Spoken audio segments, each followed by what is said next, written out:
भाजपच्या मीनाताई राऊत यांचा उमेदवारी अर्ज दाखल। चारठाणा सर्कलमध्ये विकास गंगा आणण्याचा संकल्प।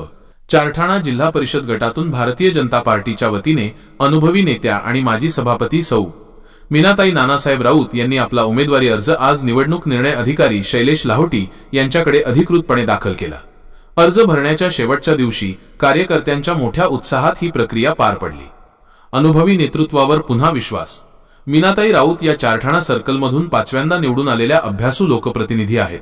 त्यांनी यापूर्वी जिल्हा परिषदेचे सभापती पद यशस्वीपणे भूषवले असून आपल्या कार्यकाळात त्यांनी ग्रामीण भागात विकासाची अनेक कामे मार्गी लावली आहेत। त्या परभणी जिल्ह्याच्या नेत्या आमदार मेघनाताई साकोरे बोर्डीकर आणि माजी आमदार रामप्रसादजी बोर्डीकर यांच्या अत्यंत विश्वासू आणि खंद्या समर्थक मानल्या जातात। काय म्हणाल्या मीनाताई राऊत? उमेदवारी अर्ज दाखल केल्यानंतर माध्यमांशी संवाद साधताना त्या म्हणाल्या की आम्ही नेहमीच विकासाचे राजकारण केले आहे। बोर्डीकर परिवाराच्या मार्गदर्शनाखाली चारठाणा सर्कलचा कायापालट करण्यासाठी मी कटिबद्ध आहे। मतदारसंघात विकासाची गंगा आणल्याशिवाय मी स्वस्थ बसणार नाही। ठळक मुद्दे। पक्ष भारतीय जनता पार्टी बीजेपी। मतदारसंघ चारठाणा जिल्हा परिषद सर्कल जिंतूर। अनुभव 5 वेळा विजयी आणि माजी जीप सभापती। प्रमुख उपस्थिती भाजपचे पदाधिकारी आणि मोठ्या संख्येने उपस्थित असलेले समर्थक।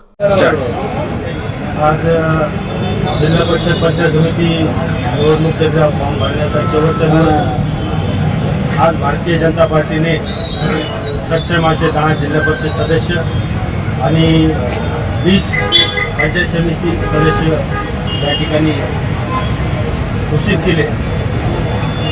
मी सर्वप्रथम या जिल्ह्याच्या पालकमंत्री आमदार मेघनाताई साकोरे बोर्डीकर, या जिल्ह्याचे मार्गदर्शक आणि आमचे नेते माननीय माजी आमदार रामप्रसादजी बोर्डीकर, मार्केट कमिटीचे सभापती गंगाधररावजी बोर्डीकर आणि त्यांचा पूर्ण परिवार, तालुकाध्यक्ष गोविंदरावजी तुझे, या सर्वांचे मनापासून आभार मानतो। जिल्हाध्यक्ष सुरेशजी भुमरे यांचे मनापासून आभार मानतो। यांनी जिल्हा परिषद चारठाणा गटातून मला भारतीय जनता पार्टीचं मीनाताई नानासाहेब राऊत यांना घोषित केलेलं आहे। पंचायत समिती चारठाणा गणातून तहसील जाफरमिया देशमुख आणि पंचायत समिती जाम बुद्रुक गटातून मंगलताई प्रकाश मस्के यांना त्या ठिकाणी उमेदवारी दिली। ते दोन्ही पंचायत समितीचे उमेदवार अतिशय सक्षम आहेत। सर्वसामान्य लोकांची सेवा करणे आणि पक्षाचे ध्येय धोरण राबवणे आणि गेल्या अनेक वर्षापासून त्या चारठाणा गटातून 4थी वेळ जिल्हा परिषद निवडणुकीची 4 वेळा मी निवडून आलो। 5वी वेळे मला निवडणुकीची संधी दिली, त्याबद्दल मी सर्व नेत्यांचे मनापासून आभार मानतो। देशासह महाराष्ट्रात देवाभाऊ आणि या देशाचे पंतप्रधान नरेंद्रजी मोदी, अमित शहा आणि आपल्या पालकमंत्री यांनी खऱ्या अर्थानं समग्र जिल्हा हा भारतीय जनता पार्टीमय केला। आमचं सर्वांचं लक्ष एकच असं की या तालुक्याचा सभापती भारतीय जनता पार्टीचा असावा, सेलू तालुक्याचा सभापती भारतीय जनता पार्टीचा व्हावा आणि भारतीय जनता पार्टीचं सरकार या परभणी जिल्ह्याच्या जिल्हा परिषदेवर झेंडा फडकल्याशिवाय राहणार नाही। कारण अतिशय चांगलं काम गेल्या अनेक वर्षापासून भारतीय जनता पार्टीचे या ठिकाणी चालू आहे। अतिशय चांगल्या नवीन गमदार अशा कार्यकर्त्यांना उमेदवारी दिली। नक्कीच ही चळवळ 2029 पर्यंत अशीच वाढलेली दिसेल। पुन्हा एकदा आम्हाला दिलेली संधी, मनापासून त्या संधीचं निश्चित सोनं करू। सर्वसामान्यांचं काम आणि गटाचा आणि जनाचा विकास हे आमचं लक्ष असेल। सर्वसामान्य मायबाप जनतेकडे जाऊन आम्ही आमची ध्येय धोरणं त्यांच्याकडे मांडू।